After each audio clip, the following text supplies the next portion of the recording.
पंजाब सरकार विच साबका मंत्री रहे जथेदार सेवा सिंह सेखवा का बुधवार देर शाम देहांत हो गया।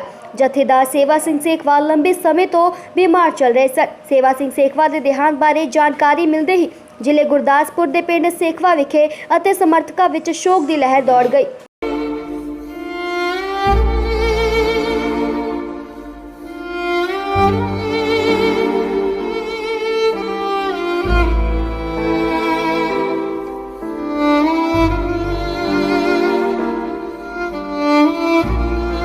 स्वर्गवासी सेवा सिंह सेखवा के पिंड की रिहायश विखे सेखवा नूं चाहण वाले दुख जाहिर करन लई लगातार पहुंचते नजर आ रहे सन। सेवा सिंह सेखवा के सपुत्र जगरूप सिंह सेखवा ने जथेदार सेवा सिंह सेखवा के जीवन ते चार पाउंदे हुए दस्सिया कि पंजाब के माझा इलाके च सेवा सिंह सेखवा एक वड्डा सियासी नाम रहा है। टकसाली अकाली परिवार नाल संबंधित सेखवा पिछले काफ़ी समय तो अकाली दल तो बागी होकर श्रोमणी अकाली दल टकसाली अते फिर अकाली दल संयुक्त विच शामिल हो चुके हैं।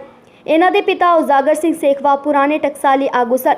1977 ਅਤੇ 1980 ਵਿੱਚ ਗੁਰਦਾਸਪੁਰ ਜ਼ਿਲ੍ਹੇ ਦੇ ਕਾਨੂੰਵਾਨ ਵਿਧਾਨ ਸਭਾ ਹਲਕੇ ਵਿੱਚੋਂ 2 ਵਾਰ ਵਿਧਾਇਕ ਦੇ ਤੌਰ ਉੱਤੇ ਵਿਧਾਨ ਸਭਾ ਵਿੱਚ ਨੁਮਾਇੰਦਗੀ ਕਰ ਚੁੱਕੇ ਹਨ। इस तो इलावा एमरजेंसी समय कुछ समय लिए जथेदार उजागर सिंह सेखवा अकाली दल के प्रधान भी रहे हैं। अध्यापक रह चुके सेवा सिंह सेखवा ने अपने पिता की मौत तो बाद 1990 विच साबका मुख्यमंत्री प्रकाश सिंह बादल के कहण उत्ते राजनीति विच एंट्री की। सेखवा पहली बारी 1997 विच श्रोमणी अकाली दल के कानूनवान विधान सभा हल्के तो विधायक बने। सेवा सिंह सेखवा बादल सरकार समय कैबिनेट मंत्री के अहुदे उत्ते रह चुके हैं। इस तो इलावा सेवा सिंह सेखवा अकाली दल के उप प्रधान कोर कमेटी के मैंबर और राजनीतिक मामलों बारे बनी कमेटी विच रह चुके हैं। पर 2017 दिया विधान सभा चोणां विच अकाली दल नूं हार मिलण तो बाद सेवा सिंह सेखवा उन्हां आगुआं विच शामिल हो गए जो पार्टी प्रधान सुखबीर सिंह बादल के काम करन दे तरीके उत्ते सवाल चुक रहे सन। अकाली दल ने पार्टी विरोधी गतिविधियां के आधार उत्ते अकाली दल के सेखवा नूं पार्टी तो बाहर कर दिता। उन्होंने दस्सिया कि अज दोपहर 2 बजे उन्हां दा पिंड सेखवा विच अंतिम संस्कार किया जाएगा। उत्थे परिवार नाल दुख साझा करन पहुंचे इलाका वासियों का कहना सी कि जथेदार सेवा सिंह सेखवा के देहांत नाल जिथे सियासी तौर पर घाटा पिया है उत्थे धार्मिक और समाजिक तौर पर भी वड्डा घाटा पिया है। वाहिगुरू जी का खालसा वाहिगुरू जी की फतेह। मेरे को तो कोई शब्द नहीं कि कल शाम नूं मेरे सत्कारयोग पिता जी जथेदार सेवा सिंह जी सेखवा साबका कैबिनेट मिनिस्टर पंजाब उन्हां दा निधन हो गया। वो काफ़ी पिछे 6 महीने तो बीमार चल रहे सी। उन्हां नूं लिवर की प्रॉब्लम सी, लिवर सरोसिस हो गया सीगा ते कल एकदम उन्हां दा BP लो हो के ते वो अकाल चलाना कर गए। उन्हां दा जीवन एक बड़ा आदर्शक जीवन सी। उन्होंने पहलों अपनी एजुकेशन हासिल करके ग्रैजुएशन की, ज्ञानी की, फिर पंजाबी दे टीचर रहे, 14 साल बच्चे पढ़ाए। फिर मेरे दादा जी जथेदार उजागर सिंह जी सेखवा की जदों डैथ हुई उस तो बाद वो राजनीति च आए। 14 साल वो पहलों टीचर सी। फिर 1997 च वो पहली बार MLA बने और बादल साहब की सरकार च रेवन्यू मिनिस्टर रहे, लोक संपर्क मिनिस्टर रहे 2002 तक। फिर 2009 च जदों बाई इलैक्शन जित के वो एजुकेशन मिनिस्टर बने। फिर वो टैक्नीकल एजुकेशन बोर्ड के चेयरमैन रहे, स्टेट मिनिस्टर का रैंक उन्होंने को रहा। बड़े वधिया अहुदियां ते वो सदा ही रहे आ। श्रोमणी अकाली दल के सीनियर मीत प्रधान रहे, कोर कमेटी के मैंबर रहे, पोलीटिकल अफेयर्स कमेटी के मैंबर रहे, मैनीफेस्टो कमेटी के मैंबर रहे। फिर भारतीय घट गिणती ते दलित फ्रंट के नैशनल प्रेजिडेंट रहे।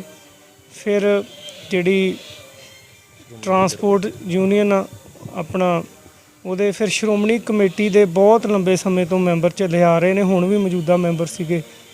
सो ये उन्हां दा जीवन आ। फिर जदों बादल साहब हुणां उन्हां दा वखरेवां पै गया। फिर वो श्रोमणी अकाली दल टकसाली जिहड़े पुराने लीडर सी उन्हां बनाया। फिर ढींडसा साहब नाल श्रोमणी अकाली दल संयुक्त च सारे पुराने जिहड़े टकसाली लीडर सी वो चले गए। फिर लास्ट च जदों केजरीवाल साहब आए आ सेखवा साहब का हाल चाल जानने लई करीब 1 महीना पहलों, फिर आम आदमी पार्टी च असीं परिवार समेत शामिल हो गए सीगे। केजरीवाल साहब दे नाल चले गए सीगे और मैनूं भी वो कह के गए सी कि तुसीं हुण जिहड़ा लड़ फड़ लिया हुण इसे च ही रहना वा और कौम दी और देश दी मेरे वांग सेवा करते रहना। अज गल की जाए तो किन्ने बजे उन्होंने जिहड़ा वा अंतिम रस्मां कीतियां जाणगीआं? ਅੱਜ ਉਹਨਾਂ ਦਾ ਇੱਥੇ ਉਹਨਾਂ ਦਾ ਜੱਦੀ ਪਿੰਡ ਸੇਖਵਾਂ ਵਿਖੇ ਜ਼ਿਲ੍ਹੇ ਗੁਰਦਾਸਪੁਰ 'ਚ ਅੱਜ 2 ਵਜੇ ਸਾਡੇ ਜਿਹੜਾ ਪਿੰਡ ਦਾ ਸ਼ਮਸ਼ਾਨ ਘਾਟ ਹੈ ਉੱਥੇ ਉਹਨਾਂ ਦਾ ਅੰਤਿਮ ਸੰਸਕਾਰ ਕੀਤਾ ਜਾਵੇ। ਅੱਜ ਉਹਨਾਂ ਦੇ ਜਾਣ ਨਾਲ, ਕਿਉਂਕਿ ਸਰ ਸੇਵਾ ਸਿੰਘ ਸੇਖਵਾਂ ਦਾ ਬੜਾ ਵੱਡਾ ਨਾਂ ਸੀਗਾ। ਸਭ ਤੋਂ ਪਹਿਲਾਂ ਮੈਂ ਦੱਸਣਾ ਚਾਹੁੰਦਾ ਕਿ ਉਹਨਾਂ ਦੇ ਨਾਂ ਕਰਕੇ ਸਾਡੇ ਪਿੰਡ ਦਾ ਨਾਂ ਬਣਿਆ। ਪੂਰੀ ਦੁਨੀਆ ਵਿੱਚ ਬਾਹਰ ਦੇ ਮੁਲਕਾਂ ਤੱਕ ਸਾਡੇ ਪਿੰਡ ਦਾ ਨਾਂ ਸਰ ਸੇਵਾ ਸਿੰਘ ਸੇਖਵਾਂ ਤੇ ਉਹਨਾਂ ਦੇ ਪਿਤਾ ਜੀ ਜਾਗਰ ਸਿੰਘ ਸੇਖਵਾਂ ਕਰਕੇ ਜਾਣਿਆ ਜਾਂਦਾ। ਔਰ ਉਹਨਾਂ ਦੇ ਜਾਣ ਨਾਲ ਜਿੱਥੇ ਅੱਜ ਸਰ ਜਗਰੂਪ ਸਿੰਘ ਜੋ ਉਹਨਾਂ ਦਾ ਬੇਟਾ, ਉਹਨਾਂ ਦਾ ਪਰਿਵਾਰ ਸਾਰੇ ਨੂੰ ਘਾਟਾ ਪਿਆ, ਉੱਥੇ ਮੈਂ ਸਮਝਦਾ ਸਾਡੇ ਨਗਰ ਨੂੰ ਬਹੁਤ ਵੱਡਾ ਘਾਟਾ ਪਿਆ ਔਰ ਸਾਡੇ ਇਲਾਕੇ ਨੂੰ ਬਹੁਤ ਵੱਡਾ ਘਾਟਾ ਪਿਆ। ਕਿਉਂਕਿ ਇਹੋ ਜਿਹੇ ਲੀਡਰ ਜਦੋਂ ਪੈਦਾ ਹੁੰਦੇ ਆ ਤੇ ਉਹ ਲੀਡਰ ਬਣਨ ਵਾਸਤੇ ਬੜਾ ਟਾਈਮ ਲੱਗਦਾ ਔਰ ਫਿਰ ਜਾ ਕੇ ਉਹ ਇਸ ਮੁਕਾਮ ਤੇ ਪਹੁੰਚਦੇ ਆ। ਪਰ ਜਿੱਥੇ ਰਾਜਨੀਤਿਕ ਤੌਰ ਤੇ ਘਾਟਾ ਪਿਆ, ਉੱਥੇ ਮੈਂ ਸਮਝਦਾ ਵੀ ਧਾਰਮਿਕ ਤੌਰ ਤੇ ਵੀ ਸੇਖਵਾਂ ਸਾਹਿਬ ਦੇ ਜਾਣ ਨਾਲ ਸਾਡੇ ਇਲਾਕੇ ਨੂੰ ਬਹੁਤ ਵੱਡਾ ਘਾਟਾ ਪਿਆ। ਕਿਸ ਤਰ੍ਹਾਂ ਦੀ ਇਹ ਸ਼ਖਸੀਅਤ ਸਨ, ਕਿਸ ਤਰ੍ਹਾਂ ਦਾ ਸੁਭਾਅ ਸੀ, ਕਿਉਂਕਿ ਉਹਨਾਂ ਦੇ ਪਿਤਾ ਨੂੰ ਦਰਵੇਸ਼ ਸਿਆਸਤਦਾਨ ਕਿਹਾ ਜਾਂਦਾ ਸੀ ਤੇ ਉਹਨਾਂ ਦੇ ਨਕਸ਼ੇ ਕਦਮ ਤੇ ਵੀ ਚੱਲ ਰਿਹਾ ਸੀ। ਵੇਖੋ, ਸੇਖਵਾਂ ਸਾਹਿਬ ਦਾ ਜਿੱਥੇ ਰਾਜਨੀਤਿਕ ਤੌਰ ਤੇ ਵੀ ਬੜੀ ਵੱਡੀ ਸੂਝ-ਬੂਝ ਰੱਖਦੇ ਸੀਗੇ, ਉੱਥੇ ਨਾਲ ਦੀ ਨਾਲ ਉਹ ਧਾਰਮਿਕ ਤੌਰ ਤੇ ਵੀ ਉਹਨਾਂ ਦਾ ਬੜਾ ਵਿਸ਼ਾਲ ਉਹਦੇ ਬਾਰੇ ਉਹਨਾਂ ਨੂੰ ਨੌਲੇਜ ਸੀਗਾ। ਉਹਨਾਂ ਨੇ ਹਮੇਸ਼ਾ ਇਤਿਹਾਸ, ਧਾਰਮਿਕ ਤੌਰ ਤੇ ਜਿੰਨੇ ਵੀ ਸਾਡੇ ਗੁਰੂ ਸਾਹਿਬਾਨ ਆ ਉਹਨਾਂ ਦੇ ਜੀਵਨ ਤੋਂ, ਜਿਹੜੇ ਸਾਡੇ ਸ਼ਹੀਦ ਸਿੰਘ ਹੋਏ ਉਹਨਾਂ ਦੇ ਜੀਵਨ ਤੋਂ, ਜਿਹੜੇ ਯੋਧੇ ਜਰਨੈਲ ਹੋਏ ਆ ਉਹਨਾਂ ਦੇ ਜੀਵਨ ਤੋਂ ਉਹ ਹਮੇਸ਼ਾ ਉਹਨਾਂ ਨੂੰ ਪੜ੍ਹਦੇ ਸੀ। ਔਰ ਜਦੋਂ ਅਸੀਂ ਗੱਡੀ ਵਿੱਚ ਬਹਿ ਕੇ ਜਾਣਾ, ਉਹਨਾਂ ਨੇ ਇਹ ਗੱਲਾਂ ਕਰਨੀਆਂ ਵੀ ਆ ਤੁਸੀਂ ਬਾਬਾ ਬੰਦਾ ਸਿੰਘ ਬਹਾਦਰ ਦਾ ਤੁਸੀਂ ਪੜ੍ਹਿਆ, ਉਹ ਇਤਿਹਾਸ ਪੜ੍ਹਿਆ ਜੇ, ਤੁਸੀਂ ਹਰੀ ਸਿੰਘ ਨਲੂਆ ਉਹ ਮਹਾਨ ਜਰਨੈਲ ਦਾ ਇਤਿਹਾਸ ਪੜ੍ਹਿਆ, ਕਿੰਨਾ ਵੱਡਾ ਉਹਨਾਂ ਨੇ ਜਿੱਤਾਂ ਪ੍ਰਾਪਤ ਕੀਤੀਆਂ। ਇਹ ਗੱਲਾਂ ਗੁਰੂ ਸਾਹਿਬਾਂ ਦੇ ਜੀਵਨ ਬਾਰੇ ਉਹਨਾਂ ਨੇ ਸਾਂਝੀਆਂ ਜਦੋਂ ਗੱਡੀ 'ਚ ਬਹਿਣਾ ਕਰਦੇ ਜਾਣਾ, ਤੇ ਜਿੱਥੇ ਕਿਤੇ ਟਾਈਮ ਲੱਗਣਾ ਵਿੱਚ ਗੱਡੀ ਤੇ ਬੈਠਿਆਂ ਜਿਗਰੇ ਉਹਨਾਂ ਨੇ ਕਿਤਾਬ ਖੋਲ ਕੇ ਵੀ ਉਹ ਪੜ੍ਹਨ ਲੱਗ ਪੈਣਾ ਜਦੋਂ ਉਹਨਾਂ ਦਾ ਮਨ ਕਰਨਾ। ਔਰ ਉਹ ਕਿਤਾਬ ਤੋਂ ਫਿਰ ਸੁਣੀ ਹੋਏ ਇਤਿਹਾਸ ਨਾਲ ਸੰਬੰਧਿਤ ਹੀ। ਦੂਸਰਾ, ਉਹਨਾਂ ਦੇ ਵਿੱਚ ਇਹ ਰਾਜਨੀਤੀ ਤੋਂ ਇਲਾਵਾ, ਧਾਰਮਿਕ ਤੌਰ ਤੋਂ ਇਲਾਵਾ ਇੱਕ ਉਹ ਬੁੱਧੀਜੀਵੀ ਤੌਰ ਤੇ ਵੀ ਵਿਚਰਦੇ ਸੀਗੇ।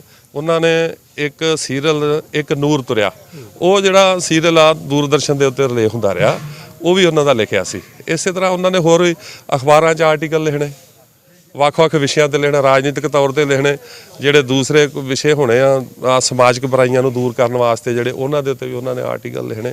ਤੇ ਮੈਂ ਸਮਝਦਾ ਕਿ ਉਹਨਾਂ ਦੇ ਜਾਣ ਨਾਲ ਅੱਜ ਸਾਡੇ ਪਰਿਵਾਰ ਨੂੰ, ਇਸ ਨੂੰ, ਸਾਡੇ ਨਗਰ ਨੂੰ, ਸਾਡੇ ਇਲਾਕੇ ਨੂੰ ਬਹੁਤ ਵੱਡਾ ਘਾਟਾ ਪਿਆ, ਰਾਜਨੀਤਿਕ ਤੌਰ ਤੇ ਔਰ ਧਾਰਮਿਕ ਤੌਰ ਤੇ। ਗੁਰਦਾਸਪੁਰ ਤੋਂ ਜਤਿੰਦਰ ਕੁੰਡਲ ਦੀ ਰਿਪੋਰਟ, ਸਿਟੀ ਹੋਮ ਨਿਊਜ਼।